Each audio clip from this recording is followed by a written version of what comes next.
नमस्कार दोस्तों, स्वागत है आपका उत्कर्ष क्लासेज की इस ऑनलाइन क्लास में। दोस्तों, हम विकारी शब्द पढ़ रहे थे और पूर्व की कक्षा में हमारा बिंदु जो था वह क्रिया के प्रकार का था। हमने जाना था कि कर्म के आधार पर क्रिया के कितने भेद होते हैं और कौन कौन से भेद होते हैं। यह सारी बातें हम जान चुके हैं। अब देखिए, क्रिया के जो प्रकार हम पढ़ना आरंभ कर चुके थे, पूर्व की कक्षा में मैंने आपको बताया भी था कि सीधे ही क्रिया के प्रकारों की संख्या यदि आपसे पूछे तो आपको प्रश्न अधूरा समझना है। पूरा प्रश्न कब होगा? जब आपको दिया जाएगा क्या पूछने के लिए? आधार। क्या दिया जाएगा? आधार दिया जाएगा। बेस दे करके पूछेगा। जैसे उदाहरण की बात करें, हम प्रश्न पूछ लिया क्या कि कर्म के आधार पर, तो आपने कितना बता दिया? 2। कितना बता दिया? 2। ठीक उसी प्रकार से आज हम जो चर्चा करने वाले हैं वह है हमारा प्रयोग व संरचना।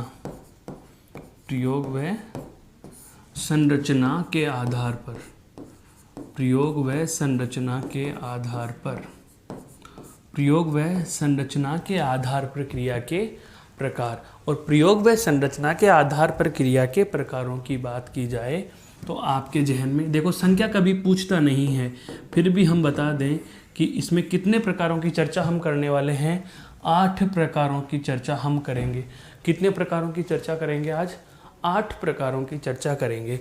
देखो, सबसे पहला प्रकार है सामान्य क्रिया। सबसे पहला प्रकार कौन सा है? सामान्य क्रिया।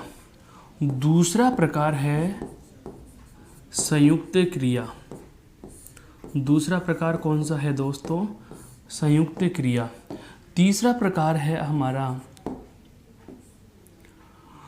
पूर्वकालिक क्रिया। पूर्वकालिक क्रिया। चौथा प्रकार है हमारा प्रेरणार्थक क्रिया। चौथा प्रकार कौन सा है? प्रेरणार्थक क्रिया। दोस्तों, पांचवा प्रकार है नाम धातु क्रिया। पांचवा प्रकार कौन सा है? नाम धातु क्रिया। और छठा प्रकार है हमारा कृदंत क्रिया। सातवां और सेकेंड लास्ट जिसको हम कह सकते हैं वह है आपका सजातीय क्रिया। और अंतिम 8वां प्रकार है हमारा दोस्तों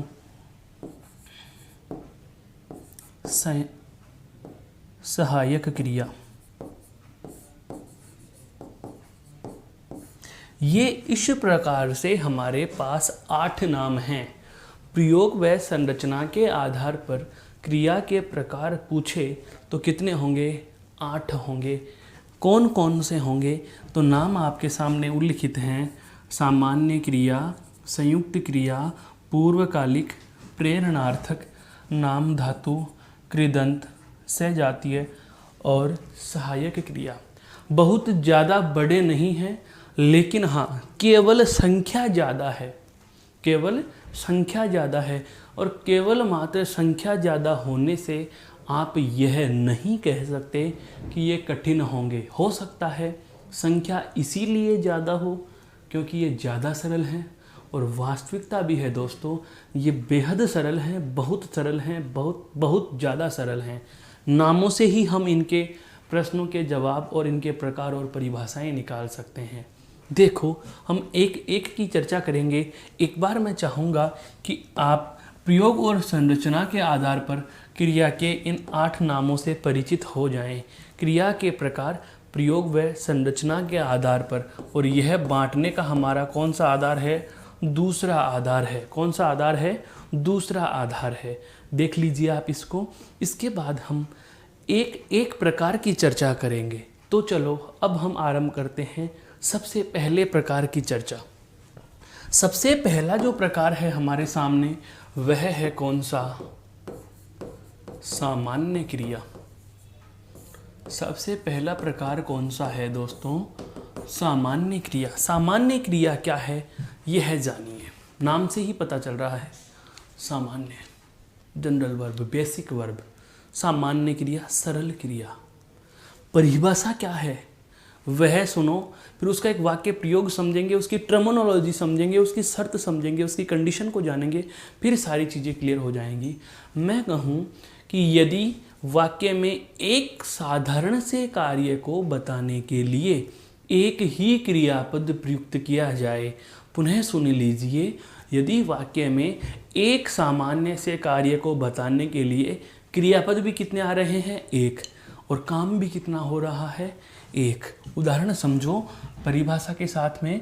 परिभाषा को अगर शब्दों में बांधना चाहें तो हम यह कह सकते हैं कि यदि वाक्य में एक सामान्य से कार्य को बताने, यदि वाक्य में एक सामान्य से कार्य को बताने हेतु एक ही क्रियापद प्रयुक्त किया जाए, एक ही क्रियापद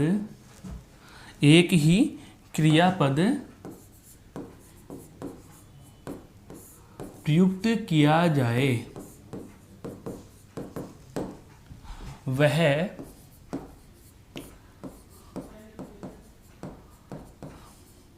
सामान्य क्रिया होगी। वह सामान्य क्रिया होगी। अर्थात कहने का आशय यह है कि वाक्य में काम भी कितना होगा? एक होगा। वाक्य में काम भी कितना होगा? एक होगा। और क्रिया भी कितनी होगी? एक ही। अर्थात एक सामान्य से कार्य को दर्शाने हेतु एक ही क्रियापद प्रयुक्त किया जाएगा। अर्थात वाक्य में एक ही सामान्य से कार्य को दर्शाने हेतु एक ही क्रियापद प्रयुक्त किया जाएगा। ऐसी स्थिति में आप उसको सामान्य क्रिया कहेंगे। केवल परिभाषा है, उदाहरण से आप समझेंगे कि मेरे कहने का आशय क्या है। देखो, इसके उदाहरण की बात करते हैं। जैसे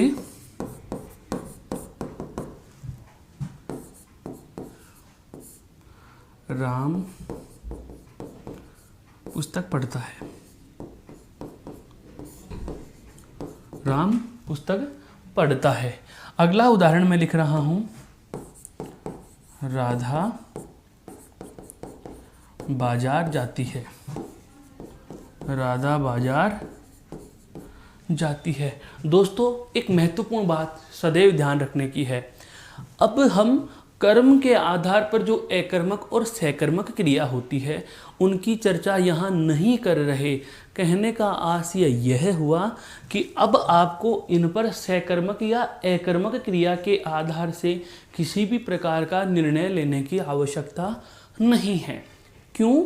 क्योंकि यहाँ हम यह जानने का प्रयास कर रहे हैं कि क्रिया सामान्य है या नहीं है। अकर्मक या सकर्मक तो तब पहचानते जब हमें पूछता कि कर्म के आधार पर क्रिया कौन सी है। जब हमारे क्रिया को पढ़ने का आधार ही बदल गया, अब हम पढ़ रहे हैं प्रयोग व संरचना। क्या पढ़ रहे हैं दोस्तों? प्रयोग व संरचना। तो अब हम वह वाली चर्चा तो यहाँ करेंगे ही नहीं कि कर्म के आधार पर क्या है। यहाँ चाहे अकर्मक आए चाहे सकर्मक आए, उसे हमें कोई लेना देना नहीं है। परीक्षा में प्रश्न भी यदि आपसे पूछा जाएगा तो आपको विकल्प के आधार पर अपने आप अनुमान लगाना है, अपने आप यह निश्चित कर लेना होगा कि प्रश्न में पूछ क्या रहा है। यह वाक्य दे दिया जाए और विकल्प में अकर्मक, सकर्मक, एककर्मक, द्विकर्मक हो तो आप जवाब सोचेंगे कर्म के आधार पर। लेकिन यदि इसी प्रकार का कोई वाक्य दे दिया जाए और आपके सामने विकल्प जो हैं प्रस्तुत हैं कि यह सामान्य क्रिया है, संयुक्त क्रिया है, सहायक क्रिया है या प्रेरणार्थक क्रिया है, तो आप स्वतः समझ जाएंगे कि इस प्रश्न में दिए गए जो विकल्प हैं वे प्रयोग और संरचना के आधार पर हैं। यहाँ तक की बात आपके समझ में आ चुकी होगी। अब देखो आगे। तो राम पुस्तक पढ़ता है, परिभाषा को समझें। परिभाषा क्या कहना चाह रही हैं? वाक्य में एक सामान्य से कार्य को बताने के लिए एक ही क्रियापद प्रयुक्त किया जाएगा, अर्थात काम भी कितना होगा? एक ही होगा। और वाक्य में क्रियापद भी कितने आएंगे? एक ही। दोस्तों देखो जरा, राम पुस्तक पढ़ता है, राम वाक्य का करता है, कितने काम कर रहा है? केवल एक। कौन सा काम कर रहा है? पढ़ने का काम कर रहा है। कौन सा कार्य कर रहा है? पढ़ने का कार्य कर रहा है। कौन सा कार्य कर रहा है? पढ़ने का कार्य कर रहा है। अर्थात क्रियापद की बात की जाए तो क्रियापद हमारे सामने कितने उपस्थित हैं? क्रियापद हमारे समक्ष कितने उपस्थित हैं? एक ही उपस्थित है। और यदि कार्यों की बात की जाए तो वाक्य में काम भी कितना हुआ है? एक। तो जब वाक्य में एक ही क्रियापद को प्रयुक्त किया जाए, एक ही कार्य को बता रहा हो, ऐसी स्थिति में उसे आप सामान्य क्रिया नाम देंगे। यहाँ पर देखो, राधा ने क्या किया? जाने का कार्य किया है। कौन सा कार्य किया है? जाने का काम किया है। एक ही काम किया कि वो गई है बाजार। अब वाक्य में क्रियापदों की बात की जाए, क्योंकि प्रयोग भी तो देखना है। नाम क्या है? प्रयोग व संरचना, कि क्रियापद कितने प्रयोग में ले रहे हो। तो यहाँ पर देखो दोस्तों, एक ही जाना क्रिया है, बाजार शब्द क्रिया नहीं, बाजार शब्द क्रिया नहीं, राधा करता है। तो क्रियापद कितने आए? एक। यहाँ भी क्रियापद कितना आया? एक। तो यदि वाक्य में एक ही क्रियापद प्रयुक्त किया जाए, एक ही क्रियापद प्रयुक्त किया जाए और एक ही कार्य बताए, एक ही कार्य बताए, एक ही क्रियापद प्रयुक्त किया जा रहा है और एक ही कार्य बता रहा है, तो ऐसी स्थिति को हम किस नाम से जानेंगे दोस्तों? सामान्य क्रिया के नाम से जान लेंगे।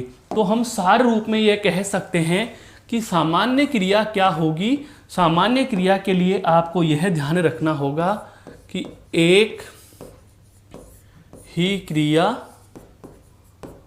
पद, एक ही कार्य। यह सामान्य क्रिया का गोल्डन फार्मूला आपके सामने लिख दिया मैंने। सामान्य क्रिया का मास्टर स्ट्रोक आपके सामने उपस्थित है कि वाक्य में क्रियापद भी कितने होंगे? एक ही होगा। वाक्य में क्रियापद भी कितने होंगे? एक ही होगा। काम भी कितना होगा? एक ही होगा। तो ऐसी स्थिति को क्या कह देंगे? सामान्य क्रिया। आप इस स्लाइड को आराम से देखिए। अब हम चलते हैं अगले प्रकार पर।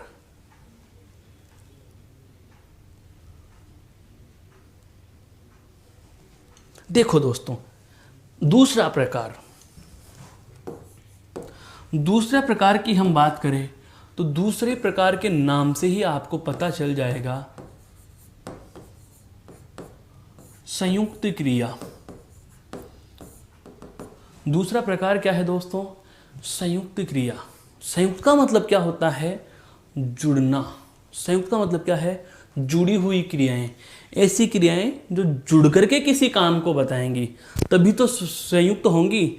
सामान्य में क्या था? एक ही काम हो रहा था, एक ही क्रियापद था। अब ध्यान से सुनना कि जब वाक्य में काम तो हो एक, लेकिन क्रिया कैसी है? संयुक्त है। संयुक्त का मतलब क्या होंगी? क्रियाएं कितनी होंगी? एक से ज़्यादा होंगे। क्रियापद कितने होंगे? एक से ज़्यादा। लेकिन वो संयुक्त तो हो गए, इसका मतलब वो जुड़ करके क्या बनेंगे? एक बनेंगे। ध्यान से समझना, मैं कहना चाह रहा हूं कि क्रियापद एक से अधिक होंगे। क्रियापद कितने होंगे? एक से अधिक। लेकिन कार्य की बात की जाए, तो कार्य कितना होगा? एक होगा। कार्य कितना होगा? एक होगा। यह इसका महत्वपूर्ण तथ्यात्मक सूत्र हुआ। कहने का आशय यह है कि संयुक्त का मतलब ही होता है जुड़ा हुआ।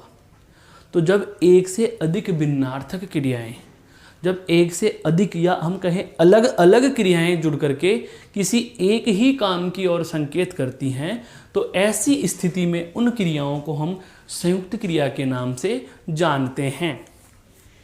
कहने का मतलब यह हुआ कि जब वाक्य में, परिभाषा लिख देते हैं इसकी, कि जब वाक्य में एक से अधिक क्रियापद, जब वाक्य में एक से अधिक क्रियापद संयुक्त रूप से प्रयुक्त होकर, संयुक्त रूप से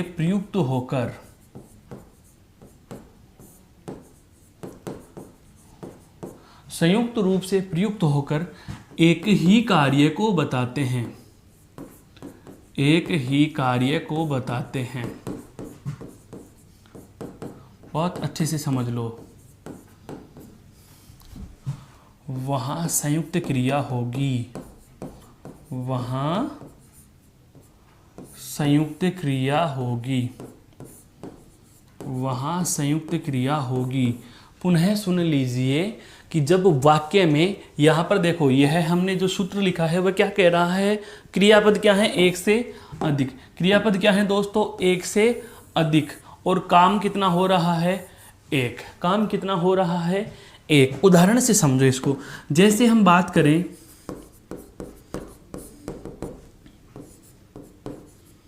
राम ने पाठ पढ़ लिया, राम ने पाठ पढ़ लिया।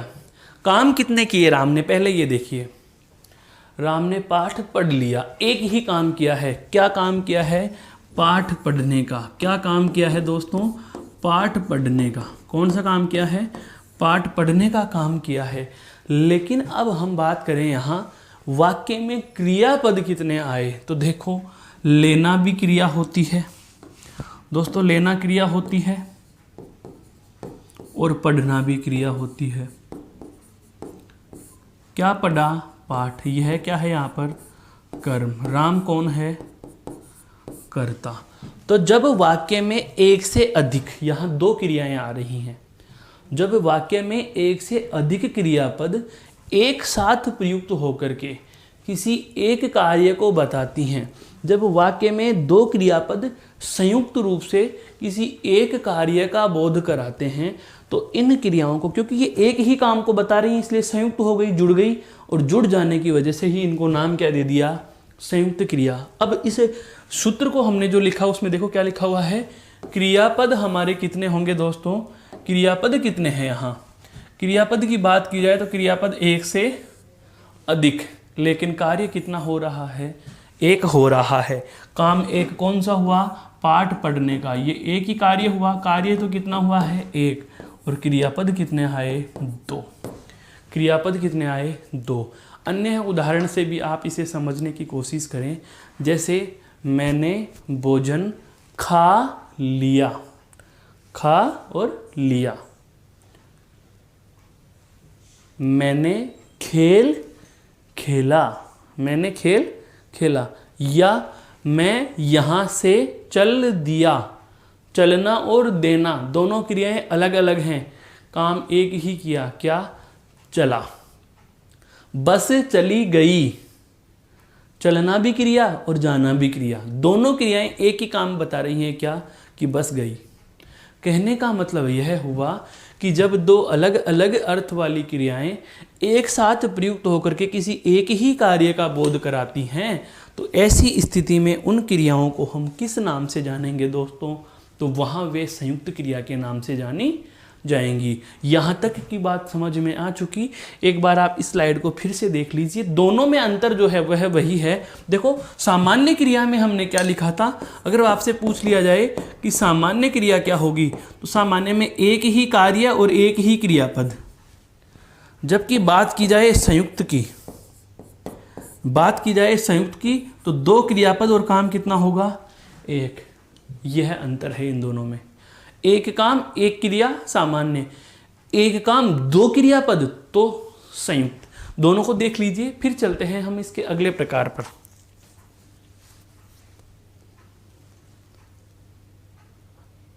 अब इसका जो तीसरा प्रकार है हम उस पर प्रकाश डालते हैं दोस्तों। तीसरा प्रकार, पूर्वकालिक क्रिया।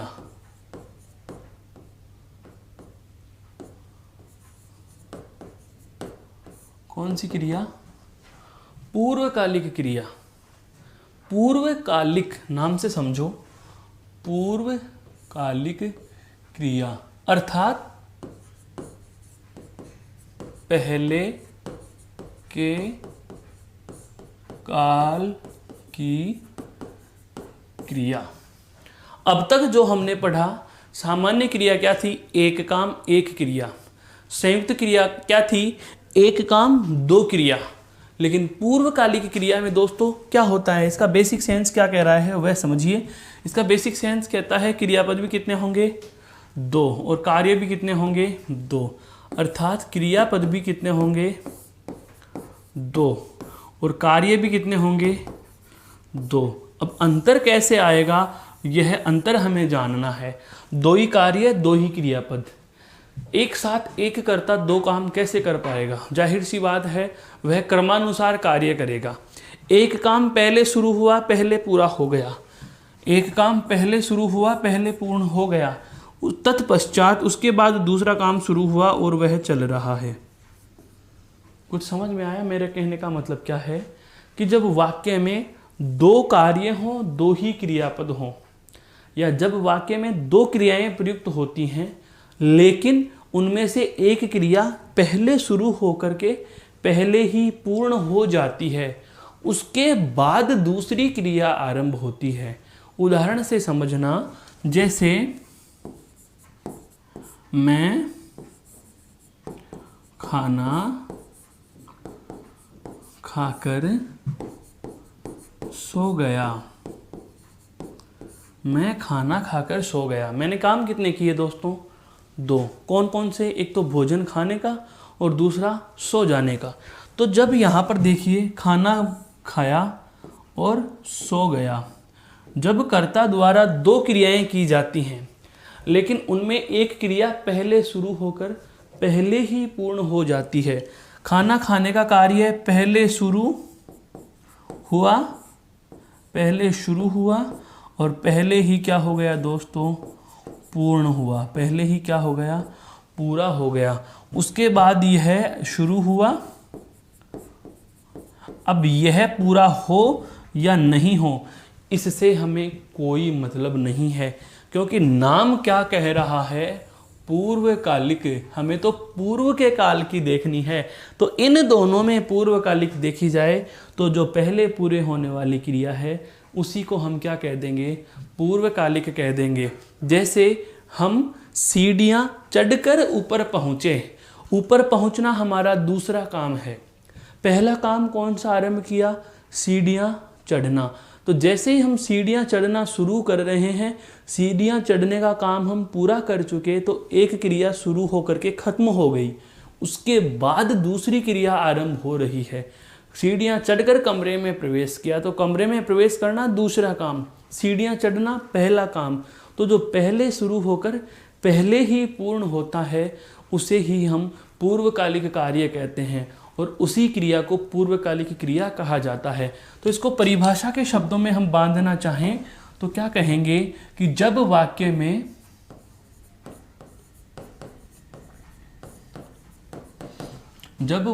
में दो क्रियाएं हों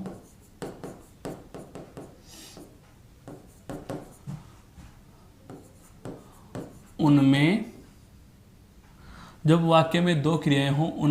एक क्रिया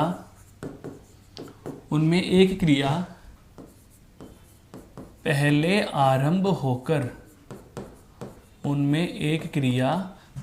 आरंभ होकर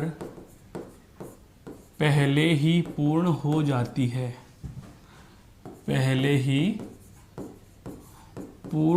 जाती है। उसके पश्चात दूसरी क्रिया आरंभ होती है। उसके पश्चात दूसरी क्रिया आरंभ होती है तो पहले पूर्ण होने वाली क्रिया, तो पहले पूर्ण होने वाली क्रिया ही पूर्वकालिक क्रिया होगी। तो पहले पूर्ण होने वाली क्रिया ही क्या होगी? पूर्वकालिक क्रिया होगी। बात बहुत सरल है, बड़ी भाषा बड़ी है, लेकिन समझ में बहुत आसानी से आ जाएगी कि काम कितने होंगे? दो। काम कितने होंगे? दो। एक क्रिया आरंभ हुई, यहाँ पर वो पूर्ण हो गई, तत्पश्चात दूसरी क्रिया आरंभ हो रही है। तो जो ये पहले पूर्ण होने वाली है, इसे ही पूर्ण होने वाली, पूर्व यानी पहले के, कालिक मतलब काल की, पहले के काल की क्रिया, उसी को हम कहेंगे पूर्वकालिक क्रिया। जैसे मैं खाना खाकर सो गया, राधा पढ़कर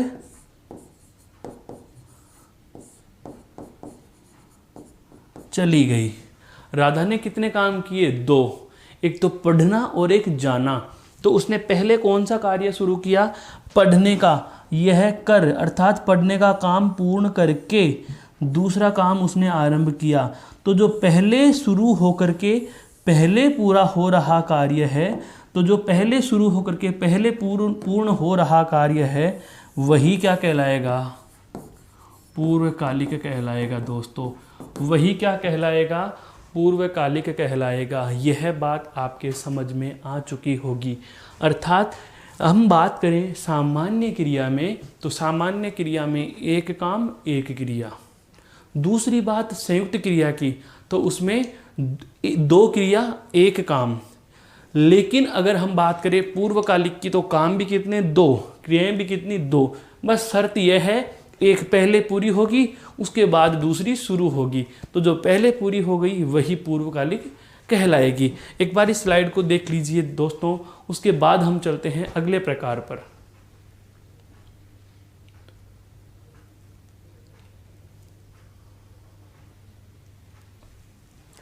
पूर्वकालिक के बाद अगला जो प्रकार हमारे समक्ष उपस्थित होता है, उसका नाम है दोस्तों प्रेरणार्थक क्रिया,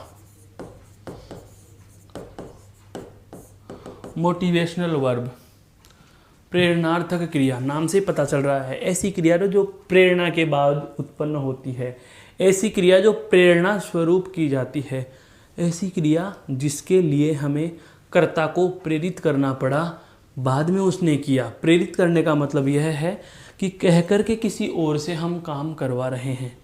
सामान्य क्रिया, संयुक्त क्रिया और पूर्वकालिक क्रियाओं में हम देख रहे थे, कहीं एक काम था, एक क्रिया थी सामान्य, एक काम था, दो क्रिया थी संयुक्त, दो ही काम दो ही क्रिया पूर्वकालिक। अब यहाँ पर कर्ता दो होंगे। प्रेरणार्थक क्रियाओं में कर्ताओं की संख्या बदल जाती है, कर्ता प्रभावित होता है, कर्ता परिवर्तित होता है। कैसे होता है वो ध्यान दीजिए। जैसे वाक्य का कर्ता स्वयं कोई काम नहीं करे, वाक्य का कर्ता खुद कोई काम नहीं करता, हम कोई काम नहीं करेंगे, जो भी करना है आपको करना है। मैंने उस कार्य को करने के लिए आपको प्रेरित कर दिया, तो उसके फलस्वरूप आप जो भी कार्य करोगे वह प्रेरणार्थक क्रिया माना जाएगा। कहने का आशय यह हुआ कि जब वाक्य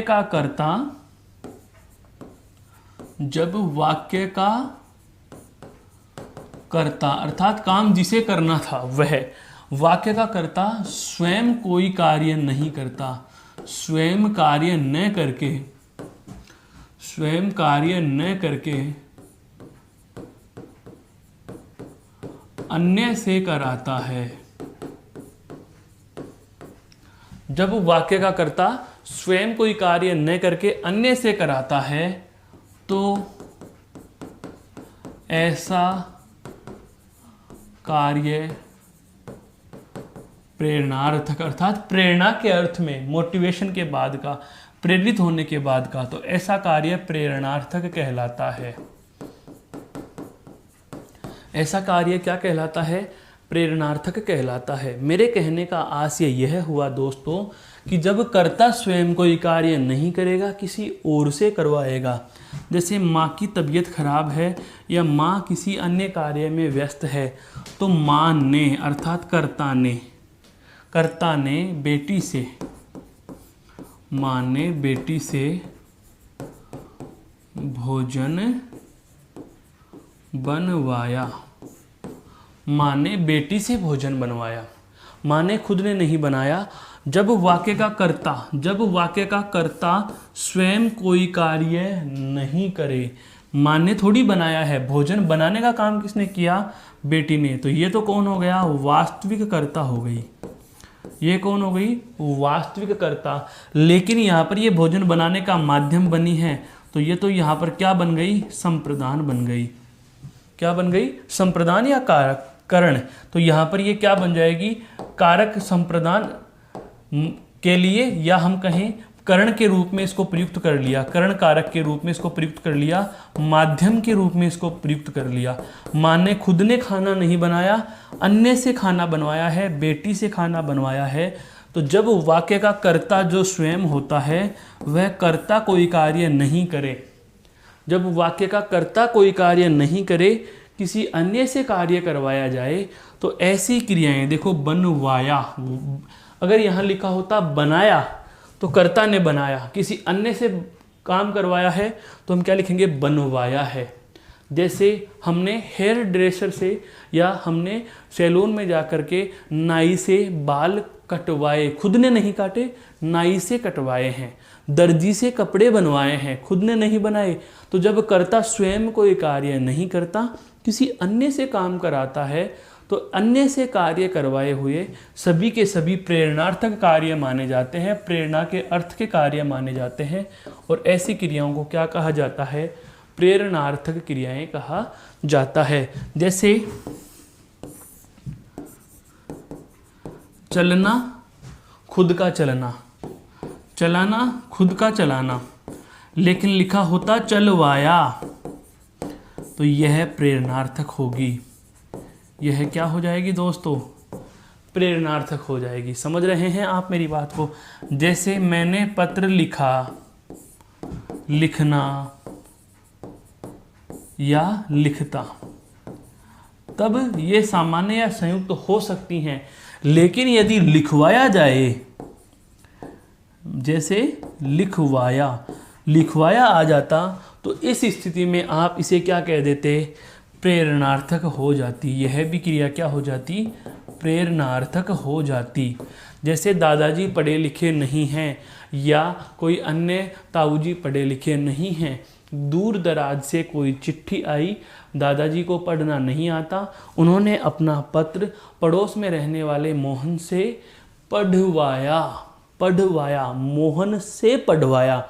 दादाजी ने पत्र मोहन से पढ़वाया, खुद ने नहीं पढ़ा है, मोहन ने पढ़ा है। तो जब कर्ता स्वयं कार्य नहीं करता, ध्यान दीजिए, कर्ता स्वयं कार्य न करके अन्य से कराता है, जब कर्ता स्वयं कोई कार्य नहीं करके अन्य से कराता है, तो ऐसे कार्य किस में गिने जाएंगे? तो आप बेझिझक कह सकते हैं कि श्रीमान जी ऐसे कार्य प्रेरणार्थक कार्य कहलाते हैं, और ऐसी क्रियाएं प्रेरणार्थक क्रियाएं कहलाएंगी। तो ध्यान दीजिए, इस वाक्य में हमने देखा कि कर्ता कितने हो रहे हैं? 2, एक माँ और एक बेटी। एक वास्तविक कर्ता है, एक वाक्य की कर्ता है। तो जो वास्तविक कर्ता है वह तो करण कारक के रूप में प्रयुक्त हो रही है, तो कर्ता स्वयं कोई काम नहीं करके अन्य से कार्य करवाता है, तो ऐसी क्रियाएं प्रेरणार्थक क्रिया कहलाती है। तो मेरे दोस्तों, उम्मीद करता हूँ यह प्रकार भी आपके समझ में आ चुका होगा। एक बार इस स्लाइड को देख लीजिए, फिर हम आगे बढ़ते हैं।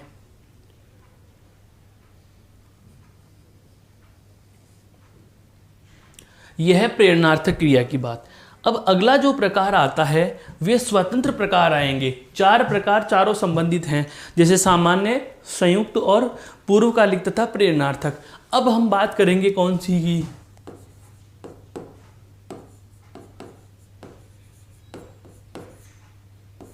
नाम धातु क्रिया। और दोस्तों इसके बाद हम इसी बोर्ड पर एक साथ में लेंगे अगला जो प्रकार है वह है कृदंत क्रिया। अब इन दोनों को मैंने एक साथ लिखा तो जाहिर सी बात है वजह तो गंभीर है। इन दोनों को हम तुलनात्मक रूप से पढ़ेंगे तो ज़्यादा समझ में आएगी।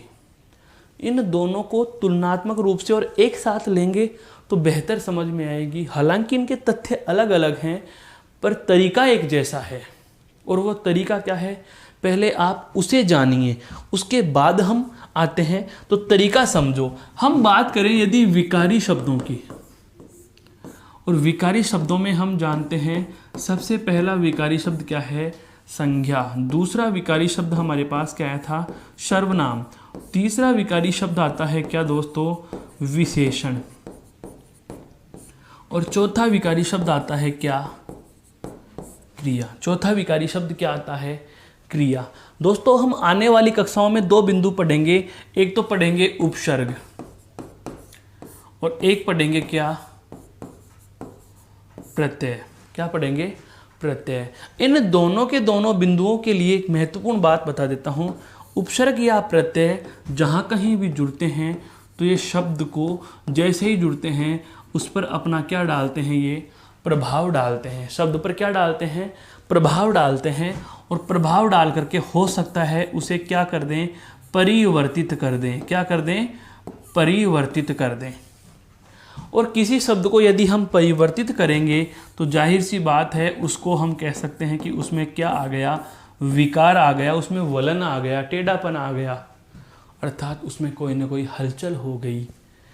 और विकार की बात आ जाती है तो हमने आरंभ की कक्षाओं में ये चीज़ जान ली थी कि विकार अर्थात बदलाव, रूप परिवर्तन के आधार पर शब्दों के दो प्रकार हैं।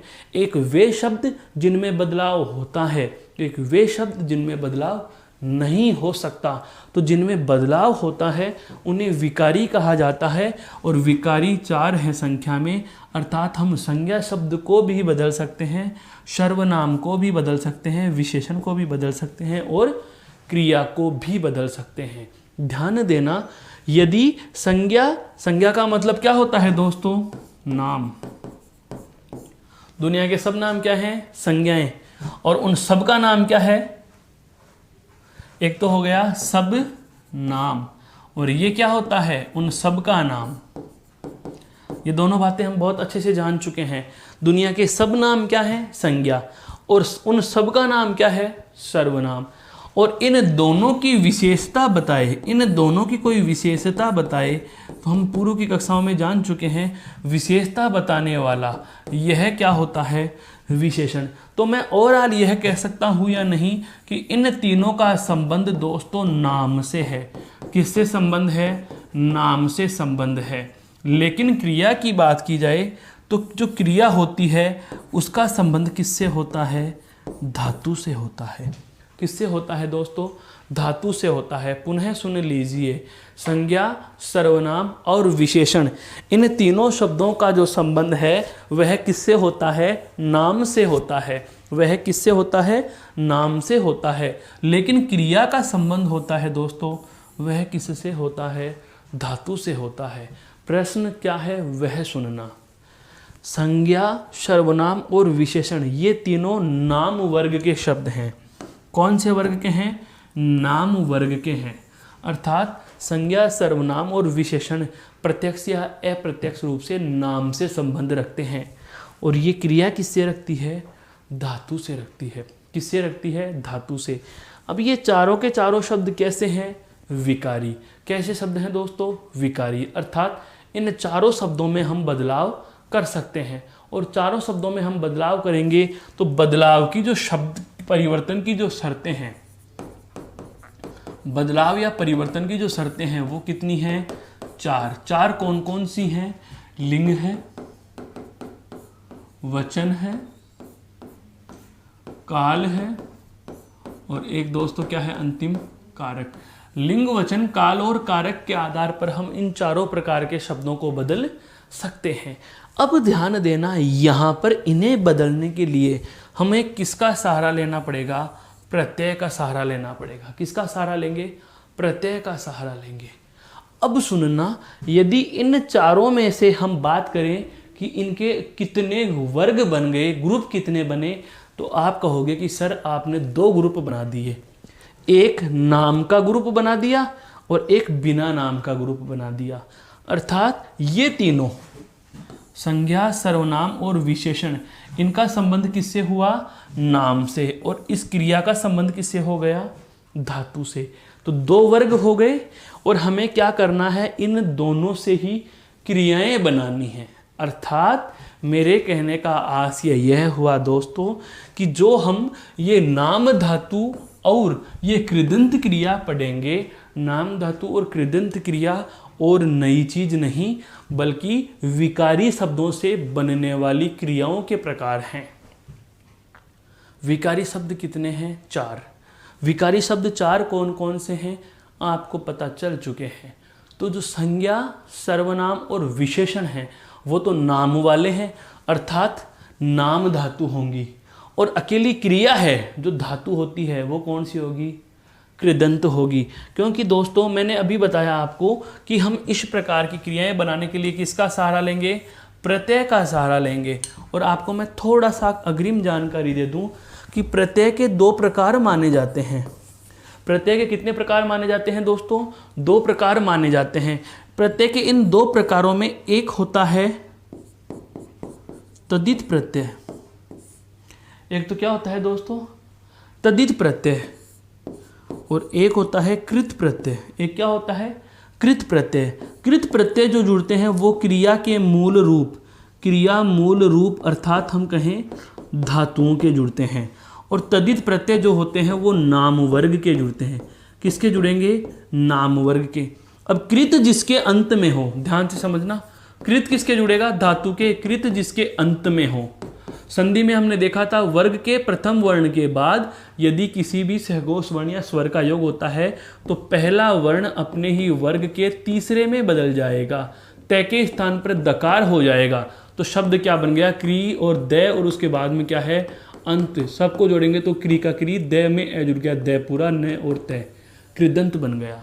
कहने का मतलब यह हुआ कि इस कृदंत शब्द के निर्माण की बात करें तो इस कृदंत शब्द का जो निर्माण है वह कैसे हुआ दोस्तों? कृत, और कृत में क्या जुड़ता है? अंत में। और कृत किसके अंत में होता है? धातु पदों के अंत में। धातु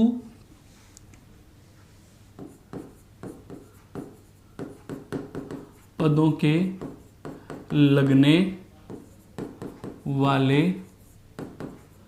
प्रत्यय क्या होते हैं दोस्तों? कृत प्रत्यय होते हैं। और कृत जिसके अंत में होता है उसी को क्या कहा जाता है? कृदंत कहा जाता है। तो मैं मोरल ऑफ स्टोरी के रूप में ओवरऑल कंक्लूजन निकाल करके या सार रूप में संक्षेप में ये कहा जा सकता है कि क्रिया से कोई क्रिया बने तो वो क्या कहलाएगी? कृदंत। तथा संज्ञा, सर्वनाम और विशेषण, संज्ञा, सर्वनाम और विशेषण, नाम धातु का मतलब नाम वर्ग की क्रियाएं, नाम वर्ग से बनी क्रिया। और नाम वर्ग का नाम आते ही आपके जहन में एक ही चीज आ जानी चाहिए कि नाम वर्ग का मतलब क्या है? नाम वर्ग का मतलब है संज्ञा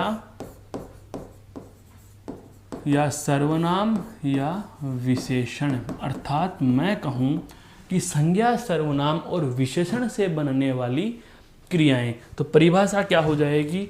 अब सुनना, व्यवस्थित परिभाषा लिख रहा हूं कि यदि संज्ञा, सर्वनाम या विशेषण के प्रत्यय लगा देने के बाद, प्रत्यय लगा देने के बाद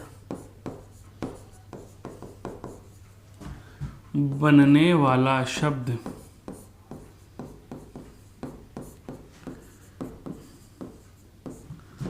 क्रिया बनता है,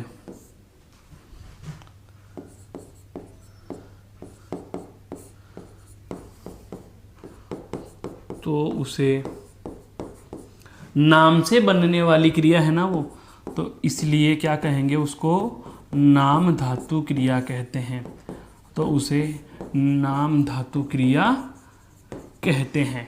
कहने का आशय यह हुआ कि संज्ञा, सर्वनाम और विशेषण, कहने का मतलब ये तीनों जो नाम से संबंध रखते हैं, नाम से बनती हैं, तो उन्हें हम क्या कह देंगे दोस्तों, नाम से बनने वाली क्रियाएं।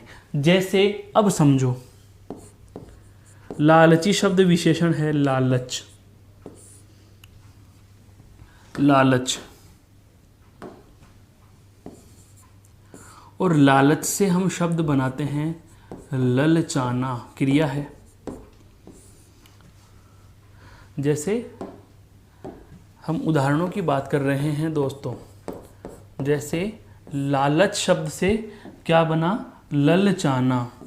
जैसे हम बात करें रंग, रंग से बन जाएगा रंगना या रंगाना। सर्वनाम शब्द होता है जैसे अपना, और अपना से हम क्रिया बना सकते हैं अपनाना।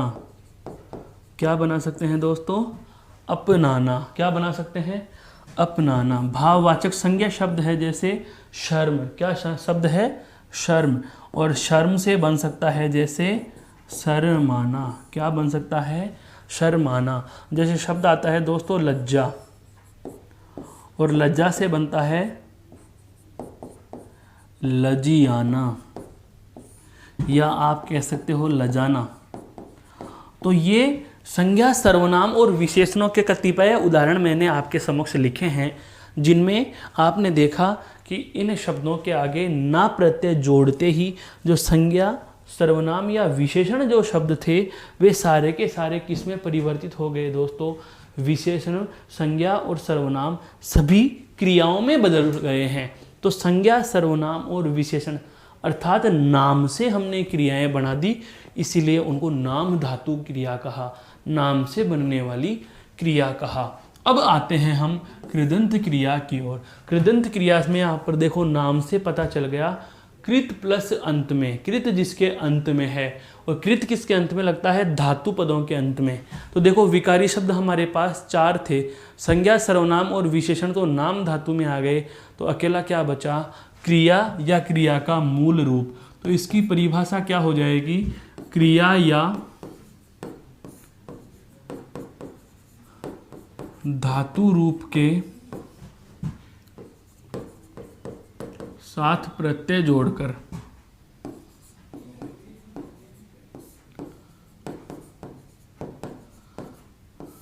क्रिया या धातु रूप के साथ प्रत्यय जोड़कर बनाई गई क्रियाएं, बनाई गई क्रियाएं कृदंत क्रिया कहलाती हैं।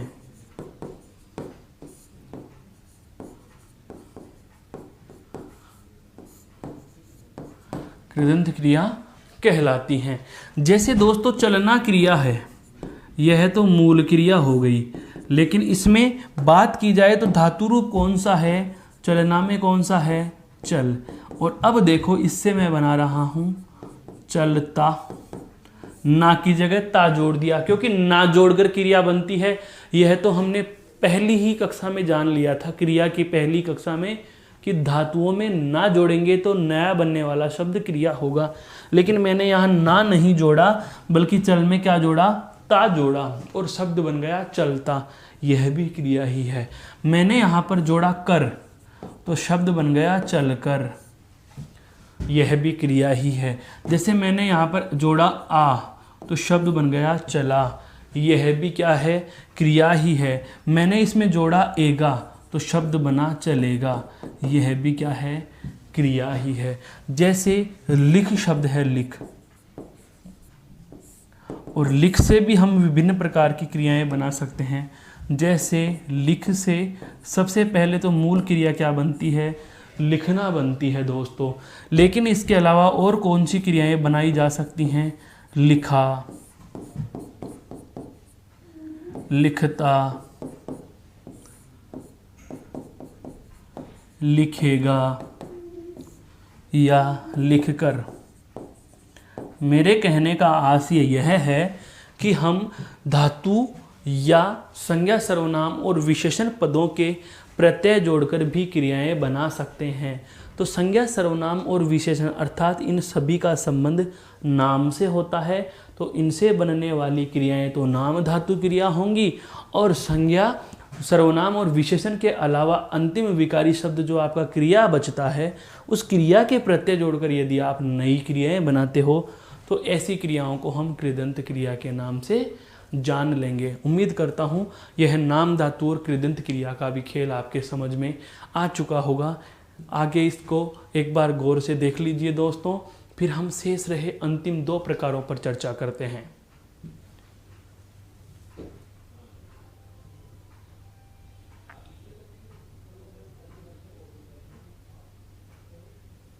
ठीक है, अगला देखो, अगला जो प्रकार है हमारे पास क्रिया का 7वां प्रकार है हमारे पास, और वह है दोस्तों सजातीय क्रिया।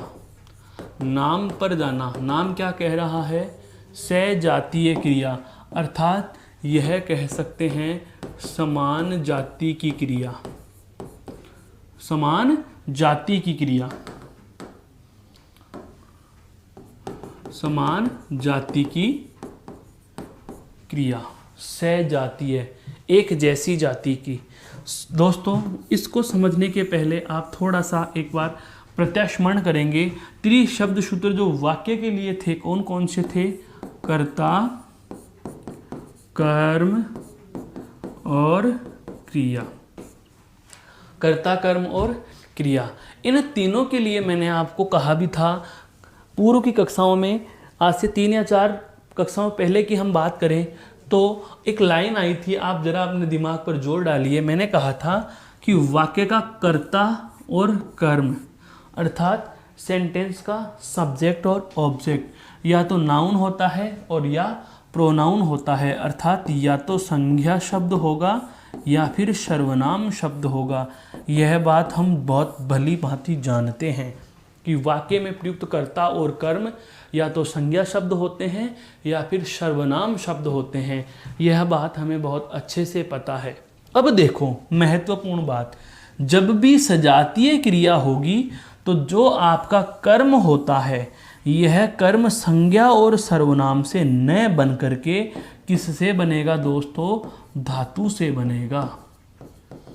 किससे बनेगा?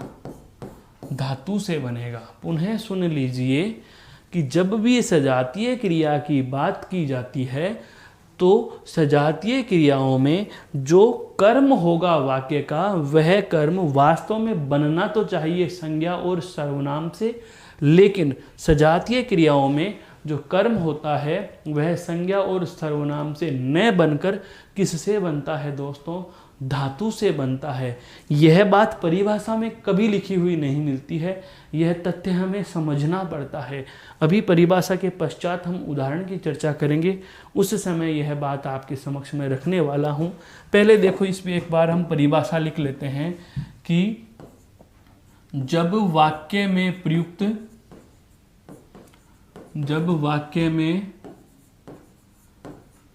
प्रयुक्त कर्म व क्रिया, ध्यान दीजिए, कर्म व क्रिया एक समान धातु से बने हों। जब वाक्य में प्रयुक्त कर्म व क्रिया एक समान धातु से बने हों, उन्हें सजातीय क्रिया कहते हैं। उन्हें सजातीय क्रिया कहते हैं। उदाहरण से समझो, मैंने लिखा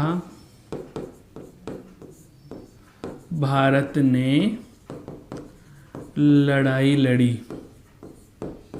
लड़ना तो क्या है दोस्तों? लड़ी। लड़ना तो क्या है? उनकी क्रिया है।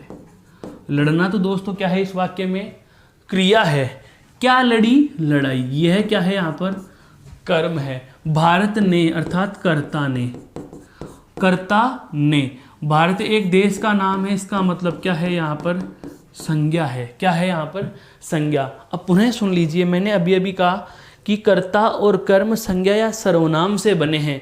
यहाँ पर यह कर्म जो है वो सर्वनाम या संज्ञा शब्द नहीं, बल्कि कर्म और क्रिया दोनों एक समान धातु से बने हैं, एक समान धातु से बने हैं, और एक समान धातु इसमें लड़ धातु है। इसमें कौन सी धातु है दोस्तों? लड़ धातु, अर्थात समान धातु से बने होने के कारण ही ऐसे वाक्यों को आप क्या कह दोगे कि यह क्रिया और कर्म दोनों एक समान धातु से, एक समान धातु से हैं, बने हुए हैं, इसलिए ऐसी स्थिति का नाम, इसलिए ऐसी स्थिति का नाम आप क्या कह सकते हो? इसलिए ऐसी स्थिति को आप कह सकते हैं कि यह सजातीय क्रिया होगी, यह सजातीय क्रिया होगी। पुनः सुन लीजिए कि जब वाक्य का कर्ता और कर्म एक समान धातु से बने हुए हों, या क्रिया और कर्म एक समान धातु से बने हों, तो सदैव याद रखना कि जब वाक्य का कर्ता और कर्म संज्ञा और सर्वनाम से जो बने होते हैं वो नहीं बने होंगे, बल्कि कर्म जो है वह धातु से बनेगा। तो जब वाक्य का कर्म जो है वह क्रिया के समान धातु से बने हो, तो उस स्थिति में वह क्रिया सजातीय क्रिया कहलाएगी। जैसे पढ़ाई पढ़ी, पढ़ाई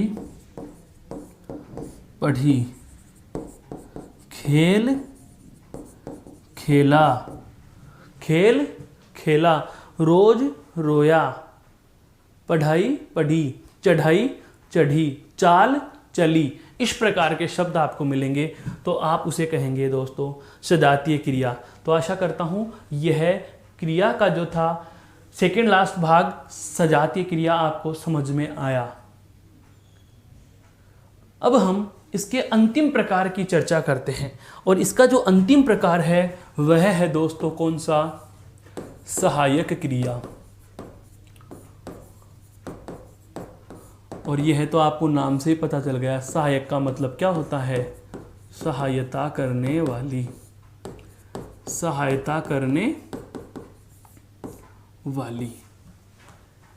अंग्रेजी में आपने सुना है हेल्पिंग वर्ब HV, वही होती है सहायक क्रिया। परिभाषा क्या हो जाएगी? हमारे वाक्य में एक तो मेन वर्ब होती है, मुख्य क्रिया होती है, और एक क्या होती है? सहायक क्रिया। जब हम कहें कि जब वाक्य में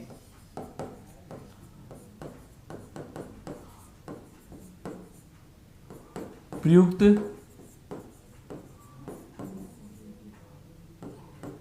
मुख्य क्रिया, वाक्य में प्रयुक्त मुख्य क्रिया की सहायता करने वाली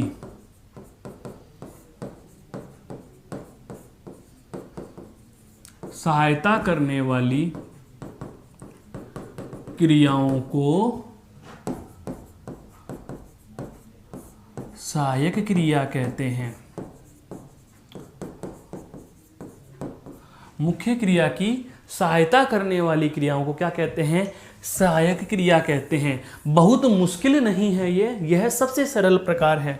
जैसे राम, उदाहरण की बात कर रहे हैं, जैसे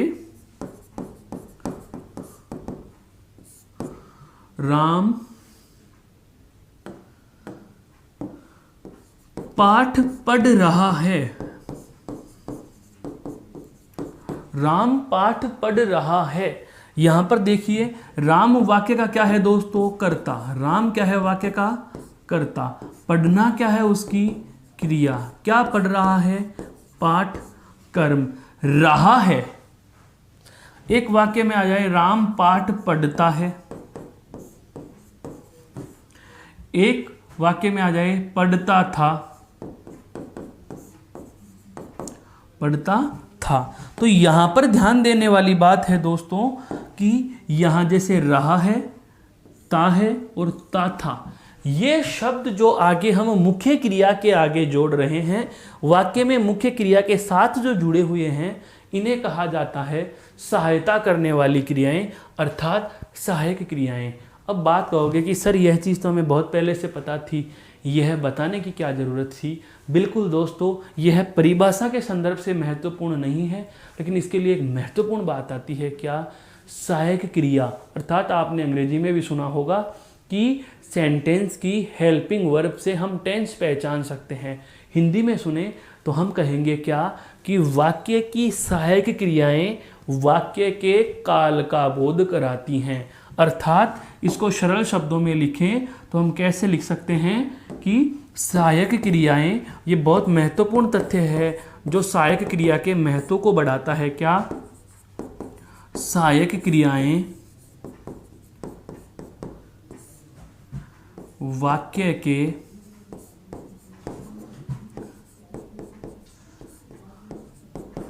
काल का बोध